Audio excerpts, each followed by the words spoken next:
ξέρεις, μας θέλει, μας χαράζει, ένας κορδεύει τον άλλο. Όλα ξεκίνησε από μια πονία, ένα ξεκίνησε από ένα χωριό, σαν το χωριό.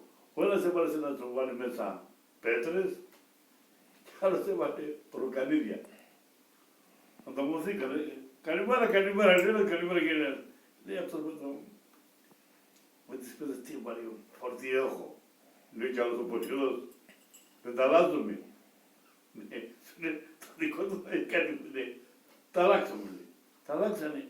Αλλά αυτός που είχε τις πέτρες, του λέει άλλος με τα ξύλα, με τα ροκανίδια, το δικό σου φορτίο βαρύ είναι, δεν με δεις και μια δραχμή. Λέει, ας το δώσω. Αυτό με τις πέτρες το λένε σε μια δραχμή.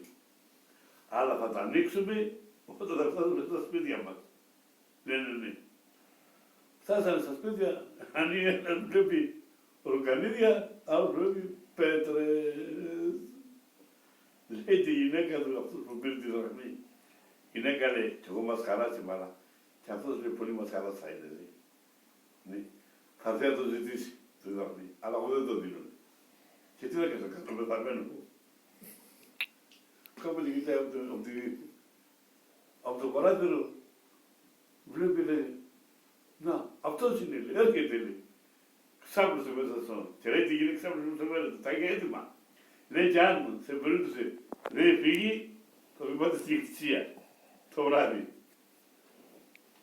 Ήρθα το εκεί πέρα, κάθισε, του λέει, άντε, σηκωθούν τη δραχμή. Έγινες πέρα πεθαμένος, τελείωσε, πού να ξυπνήσει. Θα δώσει τη δραχμή, δεν το δίνει.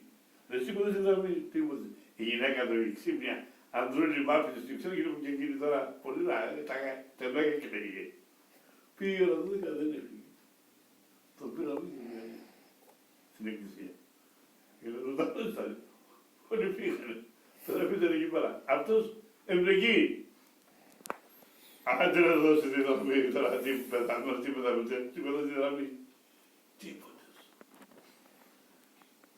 Κατά τις 2 η ώρα, κάτι κλεπταράδες, κλέψανε τις αφρικανικές φορείες, σου λέει πάτε να μοιράσουμε, πάμε μέσα στην εκκλησία. Μπήκανε μέσα στην εκκλησία, σου λέει πάμε. Όταν μπήκανε μέσα στην εκκλησία, αυτός που ζητούσε τη δραχμή, από το φόβο του πήγε μες στο ιερό. Πήγε μες στο ιερό, αυτός ξάπλωσε εκεί ο πεθαμένος. Οι άλλοι ήταν εκεί γύρω από το φέρετρο. Στο θωρακείο τι λένε. Άρχισανε, παίρνω, μοιράζω τα χρυσαφικά.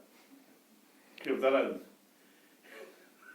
Μίλανε κάτι υπόλοιπα. Λέει ο καπετάνιος, όποιος με το σπαθί κόβει το κεφάλι του πεθαμένου, παίρνει τα υπόλοιπα. Αυτός ανοικοκλεί τα μάτια του. Λέει τι είναι αυτά, για απλά κάνω καλά και αλληλεδρό θα γίνει.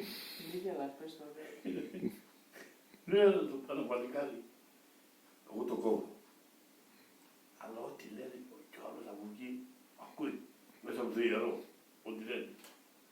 Του λέει ο καπετάνιος πάρει το σπαθί. Πήρε το σπαθί, το σήκωσε. 1, 2, το 3 δεν προλάβει να πει αυτός που θα φέρει τον κάνει. Πεθαμένοι, σηκωθείτε να πάμε τους ζωντανούς.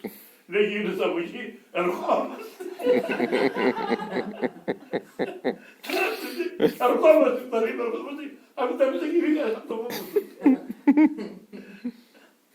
Πήγανε, ήρθε κι άλλος, σηκώθηκε κι αυτός, πήρατε τα πήρατε. Παίρνω, μοιράζανε. Κάποτε το πανικάρι αυτό που είχε το σπαθί, πάμε. Λέει του καπετάνιου, ρε καπετάνι, λέει, εγώ θα πάω να δω. Και πήγε που λες ξέρεις τώρα, σιγά σιγά από τον τοίχο και έβαλε τα αυτή του συνοδεύμα, ακούγονται μέσα, είναι πεθαμένοι. Εκείνη τη στιγμή που τελειώσε το χρυσαφικά, πήραν τόσα χρυσαφικά, του λέει, θα δώσει και τη δραχμή. Θα δώσει και τη δραχμή. Πάει ο καπετάνιος, του λέει, το παιδί, καπετάνιε, τόσο πολύ που ήταν και τη δραχμή την μοιράσανε.